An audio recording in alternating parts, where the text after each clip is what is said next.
Buenas noches, profe. Mi nombre es Joana González. En este momento me encuentro trabajando de manera individual.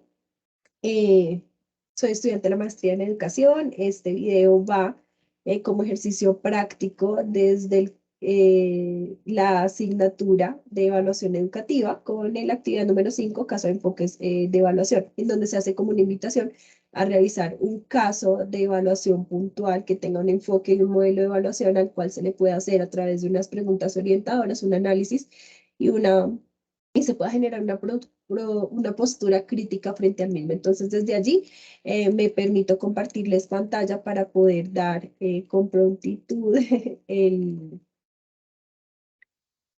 respuesta al ejercicio. Entonces, desde allí, nada, profe, pues comentarte que yo sé aproximadamente un año no trabajo con estudiantes, no estoy ya como en el rol pedagógico, no ha sido de pronto como tan fácil en este ejercicio hacer inmersión nuevamente a estos procesos de evaluación.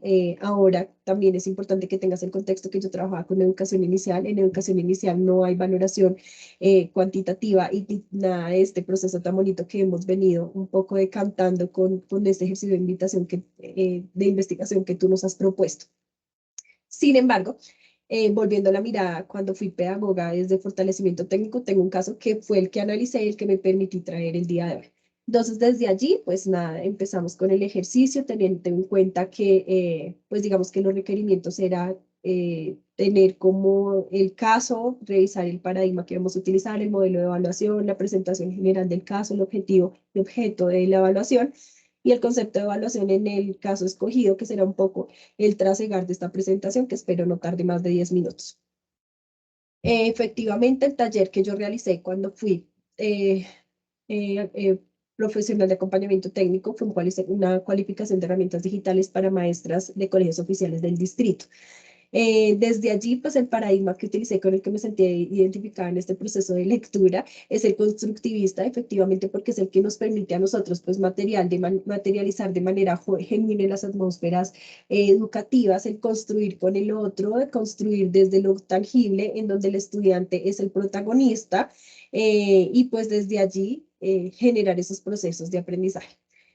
¿Cuál fue el enfoque que escogí o que realmente sentí que tenía ese ejercicio de planeación que realicé? El enfoque formativo con modelo sistémico. Tal vez no conocía lo del modelo sistémico, pero en la lectura o el ejercicio que tuvimos que hacer de la matriz, más este ejercicio en el que hice especial énfasis para este ejercicio, creo que es bastante interesante para trabajar. Sobre todo porque nos permite visualizar y reflexionar sobre esas estructuras que también son bastante interesantes y el valor de la participación, de promover esa participación de nosotros y de los actores en estos ejercicios. Entonces creo que aquí me pareció bastante interesante y por eso lo tomé y ya vamos a hablar de eso. El objetivo que yo tuve en el taller, que lo voy a dejar acá anexo con este ejercicio, con este trabajo, fue generar un proceso de cualificación y manejo de herramientas digitales para fortalecer las experiencias pedagógicas.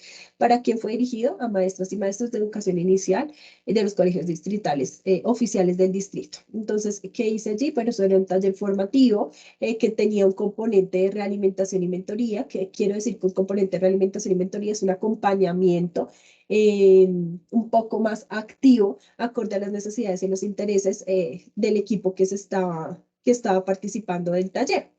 Eso hace que que le dé ese enfoque formativo porque tiene un acompañamiento constante en clave de proceso. Entonces, por eso lo dejé allí, me pareció interesante.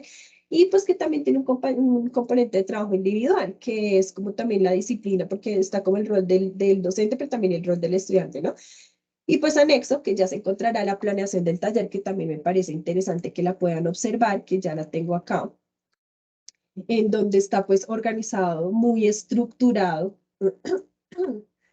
teniendo pues en cuenta el contexto, porque para realizar este ejercicio fue partiendo de una necesidad que identificamos, pero y una lectura de realidad sobre lo pues que ellas querían trabajar, atendiendo a que venían de llegando de una pandemia a un ejercicio de presencialidad de manera periódica, pero como permitirse también continuar fortaleciendo todas estas estrategias o experiencias pedagógicas en y no desligar o generar brechas tan fuertes desde lo presencial y lo virtual. Entonces aquí se genera ese ejercicio, aquí pues ustedes vas a encontrar todo el ejercicio de herramientas digitales, que es como el contenido, el objetivo general, los objetivos específicos. Por cada objetivo pues viene como un tema en particular y también por cada objetivo se diseñó una estrategia de entrada, una estrategia de desarrollo y una estrategia de cierre que las explicaré más adelante. Entonces para no extenderme, lo puedes encontrar en el anexo del documento. Que es importante y que se tuvo en cuenta para realizar este taller y que lo traigo acá porque se parte también de todo el ejercicio de valoración, es que es importante el ambiente de aprendizaje. Entonces, cómo se coinciden, dónde están los actores, que el docente, pues soy, en ese caso fui yo, las estudiantes fueron las maestras, donde hay un componente pedagógico fuerte, donde encontramos los objetivos de aprendizaje, que es el foco y la atención pedagógica, los contenidos, que en este caso vendría siendo las herramientas digitales. Las estrategias pedagógicas son esas actividades con las que pretendemos conectar con ellas, con los estudiantes, eh, para movilizar esos aprendizajes. Los recursos o materiales, que son pues como esas herramientas que nos permiten también de manera visual o videos, pues también enriquecer un poco ese ejercicio de conexión a través de la experiencia. Y clave aquí, que es lo que espero evidencias durante el proceso, que es un ejercicio de evaluación, pero que está de manera constante durante todo el proceso, en las herramientas físicas y digitales.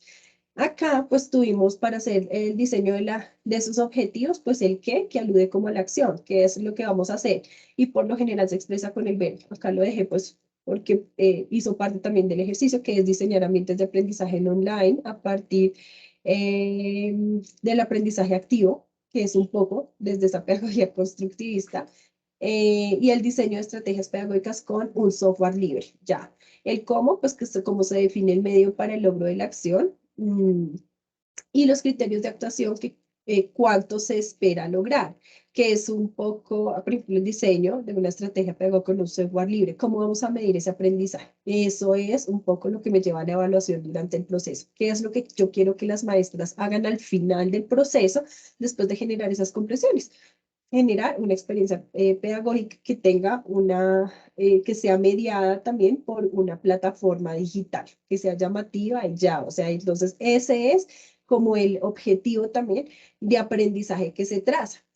Y como a ese ejercicio, pues le hago el debido seguimiento durante el transcurso del taller. Desde acá, pues entonces nos encontramos las estrategias pedagógicas y la mediación pedagógica. Las estrategias pedagógicas como ese conjunto de procedimientos orientados hacia la consecución de unas metas de aprendizaje. Entonces, ¿cuáles son esas estrategias que yo voy a utilizar para conectar con los estudiantes, para movilizar esos aprendizajes, para inspirarlos, para motivarlos? Y la mediación pedagógica, que es un ejercicio también que le compete sobre todo al docente, que es la intervención de contenidos para llevarlos al aprendizaje. Allí me tomé de Gutiérrez y Prieto el tratamiento de contenidos y de formas de expresión de los diferentes temas a fin de hacer posible el acto educativo dentro del horizonte de una educación concebida como participación creativa y relacionalidad. Entonces acá es un poco esa mediación. ¿Qué es lo que yo quiero generar? Entonces tengo un contenido, pero ¿cómo hago? A través de esa atmósfera de aprendizaje y a través del ambiente, que se construya conocimiento a través de esas interacciones, pero esas interacciones las puedo generar yo con ambientes, con mobiliarios, con recursos, y pues debo ser muy sagaz también para lograr conectar con el equipo y para que se puedan construir lo que yo quiera. Aquí es este cuadrito que yo lo utilizaba mucho para poder hacer la planeación pues, de esas clases o de esos talleres, y que está un poco mediado por tres fases. La primera, el tratamiento del tema, pues que ya ubico la temática, pero el tratamiento del contenido es clave, porque allí es lo que me va a permitir hacer como la evaluación del ejercicio de manera constante, que es la estrategia de entrada, la estrategia del desarrollo y la estrategia de cierre.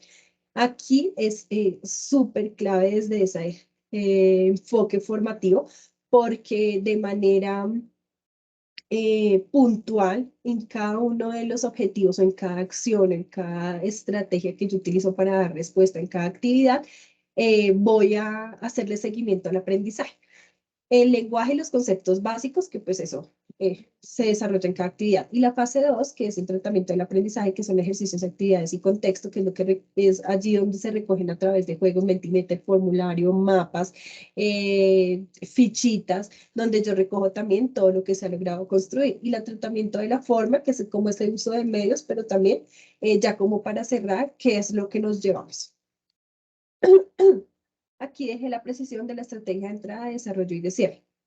La estrategia de entrada es esa estrategia para iniciar un taller que debe ser muy emotivo, que debe ser interesante, debe ser provocador para que ayudemos a los estudiantes a entrar el tema, es decir, que mueva como esas fibras sensibles y lo ubique y los centre en el tema que pues vamos a trabajar. Aquí pues es básico, usted lo vas a ver en la planeación, es como un video, una frase, un poema, una palabra, como que mueva fibras. La estrategia de desarrollo, porque aquí ya conectamos, listo, la estrategia de desarrollo, entonces aquí se implementan varias, lo importante es proponer como esas actividades que desarrollen los contenidos, que vayan alineados en clave los objetivos y que permitan interactuar con el otro o generen esas motivaciones. Acá entonces se construye, y es muy interesante cuando se construye en grupo, cuando se hace un estudio de caso, cuando se hacen retos por competencias, cuando se genera un diálogo de construcción o una construcción colectiva y hay que socializar. Esas son como las estrategias de desarrollo para dar eh, línea a los objetivos y a los contenidos que nos trazamos. Y ya para las estrategias de cierre, que es clave para dar todo este proceso de evaluación formativa, con enfoque sistémico, porque esto está muy organizado. La intención es que los estudiantes verifiquen sus estudiantes, pero no solo los estudiantes, sino también nosotros. Entonces, desde allí están los cuestionarios, los mapas mentales, la representación y las preguntas. Entonces, bueno, desde allí, digamos que es lo que tenemos en cuenta para hacer como todo este proceso de valoración. Si te das cuenta, es constante. Aquí un poco la evaluación lo dejamos lo dejé porque tiene algo de carácter sistemático o sistémico, ya que lo asociamos a la esencia de un sistema. ¿Sí? Si tú te das cuenta, este ejercicio de proyección del taller está demasiado estructurado, tiene unos niveles de entrada, tiene como unos procesos, las salidas, la retroalimentación constante, porque inicialmente yo te hablé de mentorías, entonces era también cada vez que un estudiante requiera, tenga alguna duda, alguna pregunta, siempre se está como muy dispuesto a responder del ejercicio, tal vez porque solo le sirva a él o porque le sirva al resto, y el ideal es estar acompañando cada proceso respetando los ritmos y las formas de aprendizaje. Ah, mm, ¿Qué más importante aquí? Pues que hay un proceso, que hay una estructura, que el ideal es volver la mirada a lo que está funcionando y a lo que no, para así dar como funcionalidad a lo que se está queriendo intencionar desde el objetivo del aprendizaje. Aquí, por ejemplo, es importante también que mantener que este ejercicio de carácter sistemático de la evaluación del desempeño, pues también implica planificar, organizar el proceso, desarrollar actividades necesarias para recolectar y valorar la información de forma metódica, estructurada y hacer seguimiento a los compromisos que se deriven de la evaluación. Aquí es importante y clave que siempre se lee también un poco desde la intención, cuál es la intención del proceso, eso se debe hacer al inicio para que los estudiantes se centren y desde allí ellos también pueden hacerle seguimiento a sus aprendizajes. Y ya para cerrar, pues dejamos acá, dejé un ejemplo de rúbrica de evaluación un poco encaminada desde una escala valorativa y muy también cualitativa que nos permite ver un poco los procesos. Y aquí es responder las preguntas que dejaste en clave de cómo se recolectaron los datos para hacer la evaluación. Entonces, desde allí, desde este taller, fue muy desde la experiencia constante. Tal vez eran pocas maestras y eso también influye mucho en los procesos de valoración porque eso es un desafío para para el docente. Tal vez cuando son poquitos estudiantes tú puedes tener el foco desde la particularidad y cuando no son tan pocos es un desafío y es un reto llegar hasta allí. Entonces a veces por eso sería como lo que tendría este modelo sistémico que en este momento para esta planeación funciona. ¿Cuáles son las técnicas de análisis que se utilizaron para el caso? Entonces, acá en la planeación se puede evidenciar un poco qué es como el juego a través de las plataformas, por formularios, Mentimeter, Google Forms y tenemos como otros juegos que permiten como identificar esos diálogos constructivos también, identificar esos aprendizajes que se van adquiriendo. Las etapas del desarrollo de la evaluación, pues esta es una evaluación de manera constante que al final cierra y tenemos el cierre que es la proyección y la planeación de una experiencia significativa mediada por una herramienta digital. Entonces es allí donde luego de hacerla las maestras socializan esa experiencia, pero más que socializarla, que nos permiten vivirla en media hora, en 20 minutos, que logremos por lo menos de manera, no, puede ser democrática, puede ser aleatoria, lograr que socialicen ese proceso. Y desde allí ya podremos evidenciar qué tan fácil es y qué tan ágiles son con las herramientas digitales y dónde de pronto habría que hacer foco para volver la mirada y volver a fortalecer esos procesos. ¿Cuáles fueron los resultados? Todas las maestras realizaron su proceso de planeación con diferentes plataformas que brinda pues todo este tema digital. Y mi postura crítica frente a este ejercicio es que, bueno, profe, yo realmente, como te comento, hace mucho tiempo no trabajo directamente con estudiantes. Para mí esto es un reto. Es un reto aprender un poco sobre los métodos, los enfoques de evaluación, también como sus características, su historia, porque básicamente cuando yo trabajé fue en educación inicial y desde allí pues todo era un proceso cualitativo, no cuantitativo. Y pues desde allí no hablamos de evaluación, sino de valoración, valoración de los procesos. Creo que yo me siento identificada cuando hablamos de ritmos, de aprendizaje, formas de aprendizaje, de valoración, del observar, del escuchar, desde la empatía, para poder potenciar esas habilidades y capacidades que tenemos los seres humanos, pero no desde lo cuanti, sino desde el desarrollo humano como tal, desde eso cualitativo, que es lo que yo rescato positivo y cuáles de pronto pueden llegar a ser esas oportunidades de mejora que desde una comunicación asertiva pueden llegar a fortalecer todos los procesos. Creo que desde allí esa es mi postura frente a ese ejercicio. Ha sido bastante interesante, por ejemplo, las lecturas que se han realizado frente a las etapas que, por ejemplo, tiene este ejercicio de evaluación sistémica desde el CIPP, que es un poco el contexto, el input, que es donde se presentan como esas ideas o teorías actualizadas de los estudiantes, donde ellos comprenden, pues el proceso, que es la transferencia de esa teoría, y el producto, que es donde se logran interpretar y valorar los logros de los participantes. Me gusta la estructura desde esa metodología. Eh, Habría que hacerle algunos cambios porque es que siento que estos enfoques o estos métodos eh, se flexibilizan un poco, pero cuando están de acuerdo al contexto. Entonces, por ejemplo, creo que con las maestras se puede hacer de esta manera, creo que es funcional, me gusta, me siento muy conectada, no con la evaluación sumativa, sino realmente con la formativa, con ese acompañamiento, con esa volver la mirada atrás, mirar qué funcionó, qué no funcionó y qué se puede fortalecer. Em, Agradezco porque pues también pude ver como toda la historia eh, pues, de esos métodos de evaluación, del método científico, del método comprensivo, desde la evaluación de estándares, pero pues no es algo que yo realmente le haga foco, que he aprendido un montón, pero no le hice foco porque realmente no es lo que yo he trabajado o tal vez no es lo que me sirve y yo profundizo más en lo que me puede llegar a servir para mi práctica pedagógica. Agradezco esto, espero que realmente cumpla con las expectativas y pues nada, quedo atenta a tu retroalimentación. Muchísimas gracias, profe. Tal vez me excedí en el tiempo, pero pues bueno, es que estaba solita y tenía varias cositas por socializar. Muchas gracias. Ahí terminé.